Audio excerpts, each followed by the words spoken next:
जो हम पढ़ रहे हैं गणित आओ करे और सीखे, जो कि कक्षा 6 से 8 के बच्चों के लिए गणित के वर्क बुक है, जिसमें गणित के सारे बेसिक दे रखे हैं। और आज हम इसमें पढ़ेंगे पेज नंबर 134। ठीक है, पेज नंबर 134 पर आज हम पढ़ेंगे। दिनांक आप लिख लोगे बच्चों। और यह जो अभ्यास है 118 है। और इसी तरह के और वीडियो देखने के लिए चैनल को सब्सक्राइब कीजिए। तो यहाँ पर उप अवधारणा जो दे रखी है वह सम व विषम संख्याओं में जोड़ना।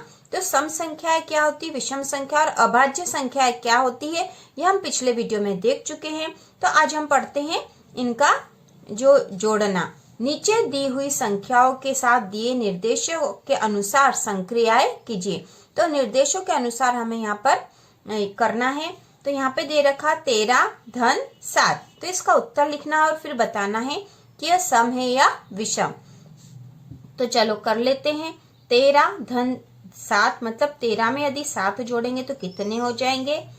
13 में 7 जोड़ देंगे तो कितने हो जाएंगे, ये हो जाएंगे 7 और 3 10 की 0, असिल का 1 और 1 2 20 हो जाएंगे। ठीक है, तो हम यहाँ लिख देंगे 20। ठीक है, अब 20 जो है ये सम है या विषम है। तो सम संख्याएं वे होती है जिनमें 2 का भाग पूरी तरह से चला जाता है। तो 2 का भाग 20 में चला जाएगा पूरी तरह से, तो ये जो है सम संख्या है। ठीक है, कैसी है, सम संख्या, क्योंकि इसमें 2 का भाग पूरा के पूरा चला जाएगा। उसी प्रकार अगला जो है, अगली जो संख्या दे रखी है 14 धन 9 मतलब 14 में यदि 9 जोड़ेंगे तो कितने हो जाएंगे। तो 14 में 9 जोड़ेंगे तो हो जाएंगे 14 धन 9। तो 9 और 4 13 की 3, असिल का 1 और 1 2, ये हो जाएंगे 23।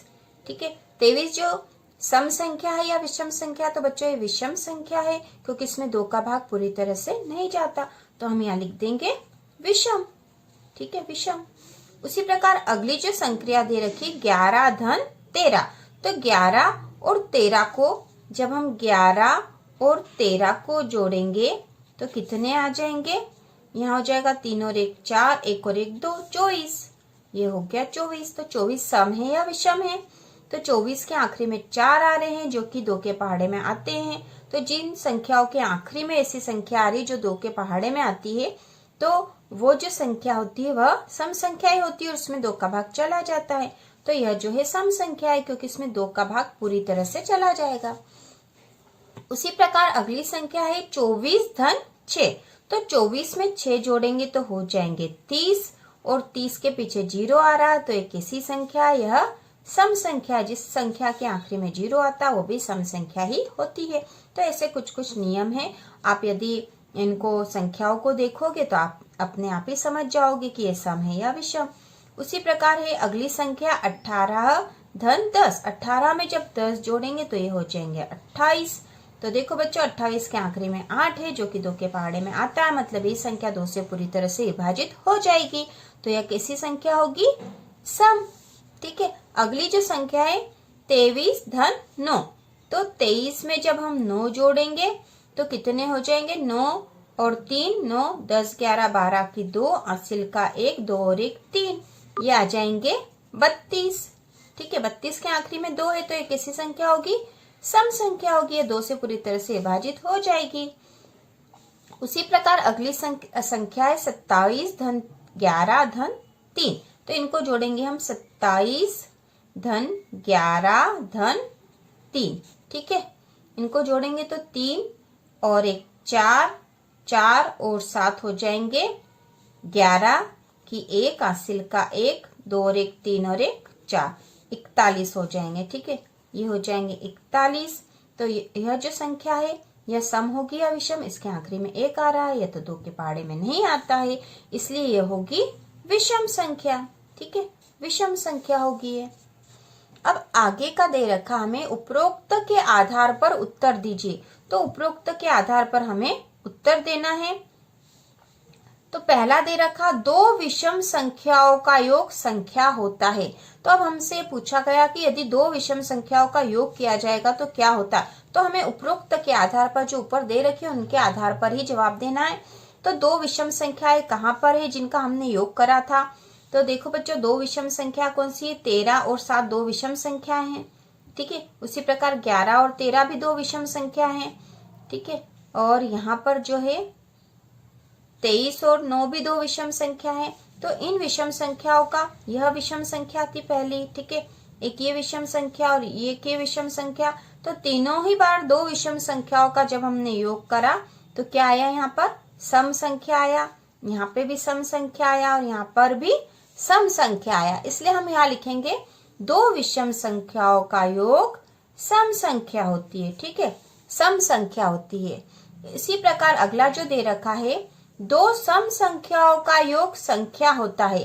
तो दो सम संख्याओं का योग हमने कहाँ कहाँ करा था, दो सम संख्याओं का योग हमने यहाँ करा था, ठीक है, ये थी सम संख्या 1, ठीक है, और ये भी दो सम संख्या थी, ठीक है। तो इन दोनों का देख लेते, तो दो सम संख्याओं का जब भी हमने योग करा तो दोनों ही बार सम संख्या आई है।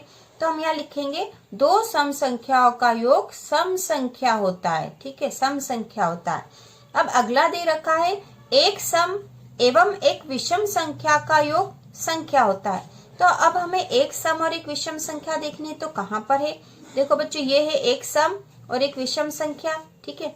तो यह एक सम और विषम संख्या, और एक सम और विषम संख्या यहीं पे है, ठीक है। एक सम और विषम संख्या का योग कैसा हुआ है, विषम संख्या होता है। तो हम यहाँ लिखेंगे एक सम एवं एक विषम संख्या का योग विषम संख्या होता है, ठीक है, विषम संख्या होता है। अगला है, तीन विषम संख्याओं को जोड़ने पर संख्या प्राप्त होती है। तो तीन विषम संख्या हमने कहाँ जोड़ी थी, ये रही तीन विषम संख्याएं, इनको हमने जोड़ा था तो क्या प्राप्त हुआ था, विषम संख्या। तो हम यहाँ लिखेंगे तीन विषम संख्याओं को जोड़ने पर विषम संख्या प्राप्त होती है।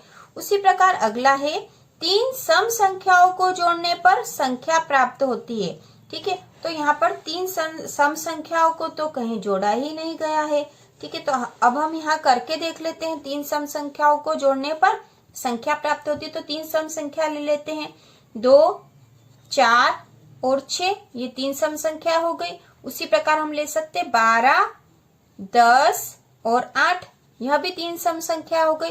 यदि हम इनको जोड़ेंगे तो हो जाएंगे 2 और 4 6 और 6 12 आ जाएंगे, ठीक है। तो 12 कैसी संख्या है, यह सम संख्या है।